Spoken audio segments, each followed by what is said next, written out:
Alright guys, let's get into something that I find to be very divisive, counterproductive, and outright racist, honestly. Someone passed this along to me on Twitter. It's a article written by somebody named Sakivu Hutchinson. It's for the Huffington Post. It's called This Week in White Atheism. Oh yeah, because, atheism has a race, guys. Don't we all know this? I can't imagine what kind of great things could come out of this article.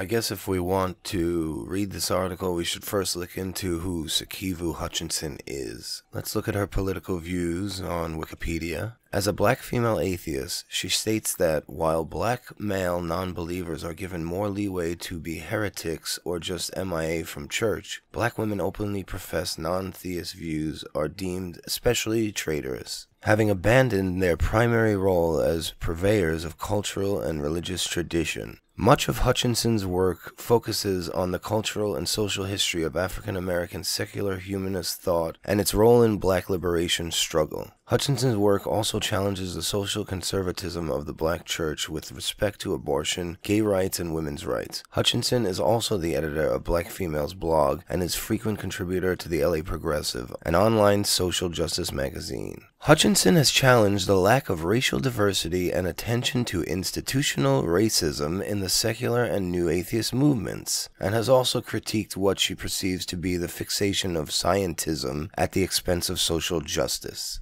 She has championed the inclusion of anti-racism, anti-sexism, anti-heterosexism in mainstream secular humanist and atheist discourse. She has also written extensively on the role of free thought and secular humanism in black women's liberation and gender justice. Hutchinson subscribes to a radical humanist vision that eschews religious and social hierarchies of race, gender, sexuality, class, and ability status because they undermine the universal human rights and self-determination of oppressed peoples. For communities of color, radical humanism reinforces the cultural legitimacy, visibility, and validity of non-believers of color within the context of a white supremacist, heterosexist, patriarchal, economically disenfranchising, ideological regime that equates morality with Abrahamic religious paradigms and beliefs. Abrahamic being brown Middle Easterners who made the religion, but okay. Radical humanist rejects the notion that there is only one way to be black or Latino, and that women and the LGBT community are marginal and morally aberrant. I think they mean abhorrent.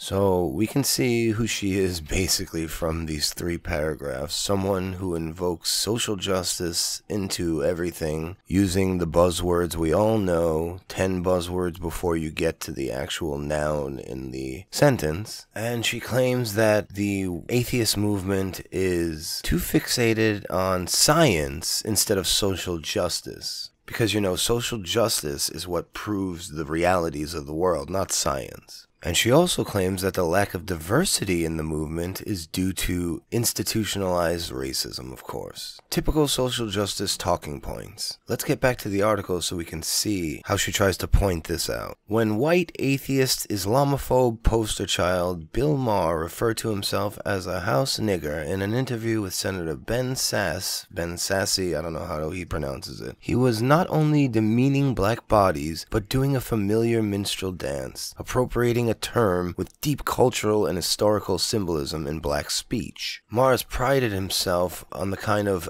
FU outlaw irreverence and establishment bashing that only a cishet white male with the reward of a multi-million-dollar HBO contract can enjoy without censure. Really, nobody criticizes Mar for anything he says ever because he's a rich white male, don't you understand? Supposedly docile and less black, house niggers have been characterized as complicit with white massa, a distortion that erases the painful history of black female domestic slaves who were often subject to rape and other forms of ritualized violence in the so-called plantation big house. How does this erase the painful history of black female domestic slaves? First of all, the term was most likely created by black people, black slaves themselves. I'm sure they were the ones calling people house niggas. And the term was given to these people because they felt as if they were being treated better by being able to be in the house. It's not trying to take away from the fact that these people in the house could have been raped and abused just as well. It's just that they may have had an easier time, according to these other slaves who were out in the field doing all the work in the sun all day.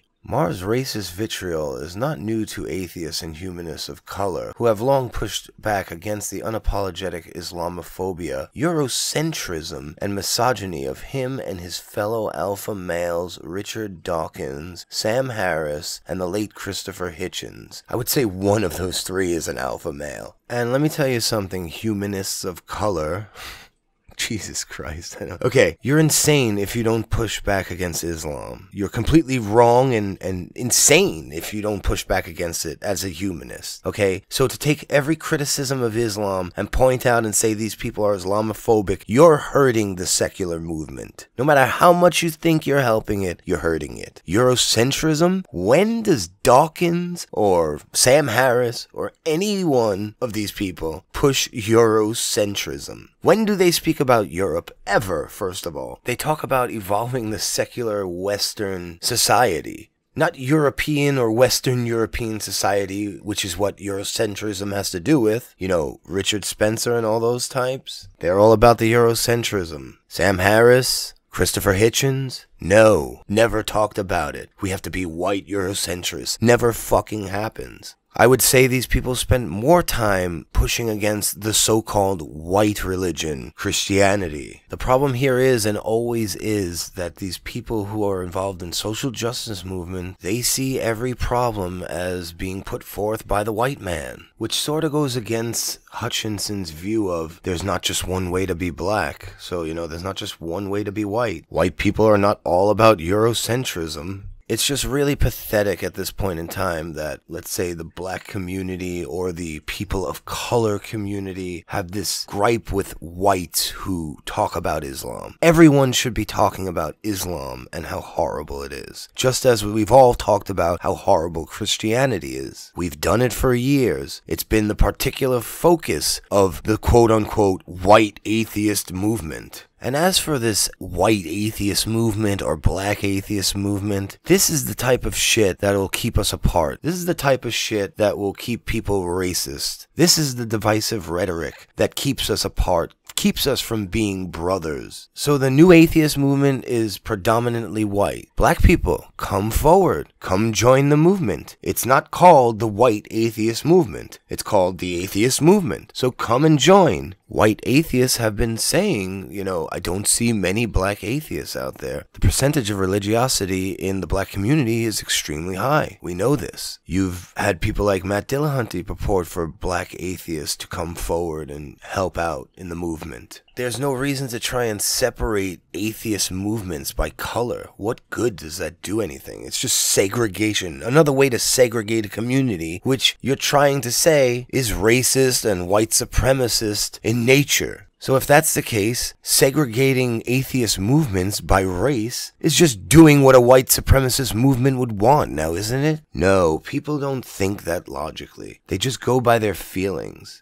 And seriously, if you have a black atheist movement, that's fine. But if a white person comes along and wants to join, don't reject them. Same with a so-called white atheist movement. If black people want to join, welcome them with open arms. Even though there is no white atheist movements. There are no movements named the white atheist movements. But that's a story for a different day. But seriously, people, we're all humans. Welcome each other with open arms. We don't have to segregate each other for atheism. It's retarded. This is why Atheism Plus was a disaster from day one. We're trying to avoid this. We're trying to come together as a huge community. Welcoming to all. Very inclusive. This is what you guys want, but fight against it. So counterproductive. His identity as an atheist is relevant to this latest flap because he's long been a golden boy of the white new atheist clique, slobbered over for the dude bro swagger with which he skewered right-wing and liberal sacred cows. Jesus Christ, these people just love throwing out buzzwords to make sentences. It's ridiculous. This kind of stagecraft pimping black experience has become a hallmark of the dude bro white atheist. Yes, because you can't try and make a point by relating to someone else's experience. Like, that's not a good way to try and make a connection between two people who may think differently. God forbid you make an analogy to help someone understand. Or, make a joke. In 2013, white atheist YouTuber Dusty Dusty Smith, okay, here we go, chastised black Christians on being house Negroes and Uncle Toms because of their religious indoctrination and was called out by black atheists like myself and Foxy Jezebel. Yeah, she sounds great. Prior to that, American atheists trotted out a black enslaved body in a 2012 street billboard campaign to boost its activist cred with a lily white donor base. Yeah, that's not racist at all, calling it a lily white donor base that didn't give a damn about segregated African American communities. Prove that they didn't give a damn about segregated African American communities. I wonder what Hutchinson has to say on gentrification. Since gentrification is so bad because white people come and join your neighborhood and make it better, terrible thing of white people, how dare you come to our segregated community and make it better, she goes on to accuse them of not caring about these segregated communities, meaning she doesn't want segregated communities, right? She wants diverse communities, but white people who come in, gentrification, vilify these white people that come in and welcome diversity. This is how you know these people don't really think about what they say and they just go on feelings. This woman feels she's been wronged by white society her whole life, and even if it wasn't her that she feels this about, it was someone in her family in the past. So it happened in the past to someone in her family, and she feels the need to fight for it now. She feels the need to take on that victimhood. Some are starting to learn. I recently received an outlier email from a white donor to the Black Skeptics of Los Angeles, first in the Family Scholarship Fund, who acknowledged that his primary mission should be to let humanists and non-believers of color lead without white intervention. This was the reoccurring theme during a May forum featuring black feminists, trans, and indigenous activists across the religious spectrum at the Humanist Institute in Minneapolis. Ashton Woods, Diane Burkholder, Andrea Jenkins, Desiree Kane, and Sincere Carabo spoke out powerfully on the right to self-determination of people of color in radical, progressive, and intersectional movement organizing, and the necessity of getting white folk hell-bent on being allies to sit down, shut up, and retreat. There it is, right there. If you can't see how divisive that statement is, and that this is more of a problem than anything going on in any atheist community out there, you're fucking retarded. What did I just say 5 minutes ago? If you come to a black movement, let them in, black people. Let the white person in to join and participate. What did I say? If the movement is predominantly white, come welcome them in with open arms. What does she say? You who come, sit down, shut the fuck up, and retreat. Okay? What if the people in the quote-unquote white atheist movement were doing that to her? Well, that's how she feels they're treating her, even though no one's ever said anything like that to her in any atheist movement event ever anywhere. There's no fucking way that's ever happened. But what if that were to happen? Do you think that would go over well with anyone who's part of that movement? Give me a fucking break, people. This is the racism and bullshit we don't need in this world. This is what's gonna keep the atheist movement back. This is what keeps humanity back. Shit like this. If you're white, go sit in the corner and shut the fuck up and let us do our thing. And if we come to your movement, let us fucking take over. Now I know I have black atheists watching me. The Emperor. He's cool as fuck. Do you think he would ever say, in whatever movement he's in, white people, if you're coming here, sit down, shut the fuck up, and listen? No.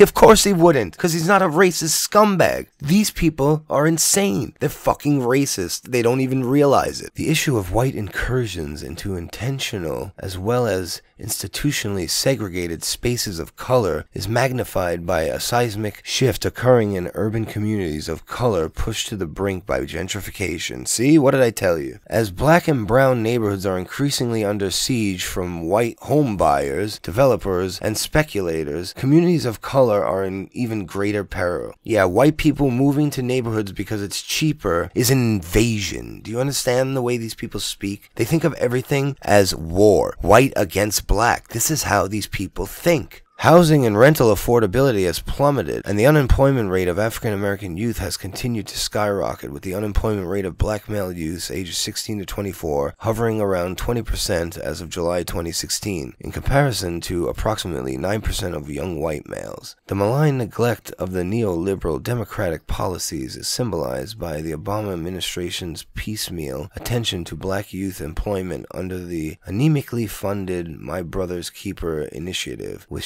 out African American girls, based on the erroneous premise that their status was better than that of black boys. Since his election, Trump's Orwellian misinformation about 59% black unemployment has only fueled the familiar narrative of pathological inner cities overrun with lazy, shiftless, violent black men. Well, those neighborhoods are overrun with a high crime rate from black men predominantly. Taken in this context, Maher's minstrel-esque appropriation of the term house nigger is even more infuriating, as it implies insider-outsider status within a power structure based on white supremacy.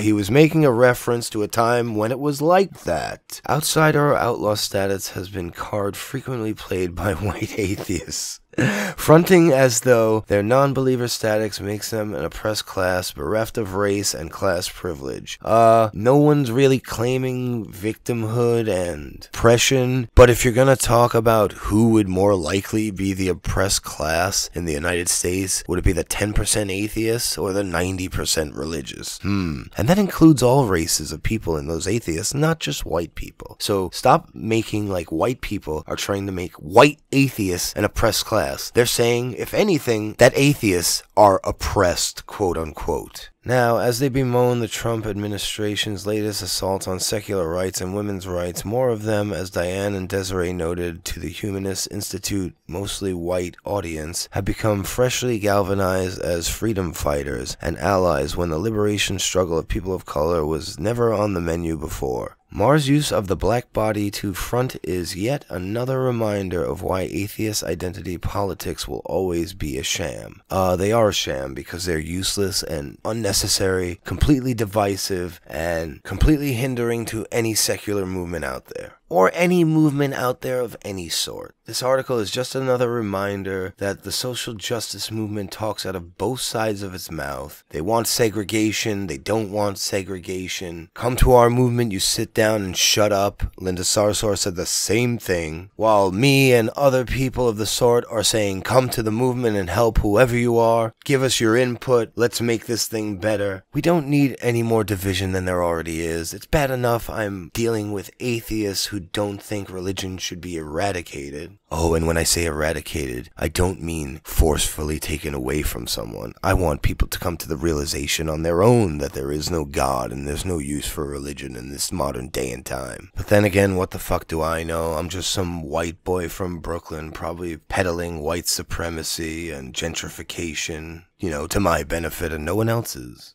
On that note, people, have a good night.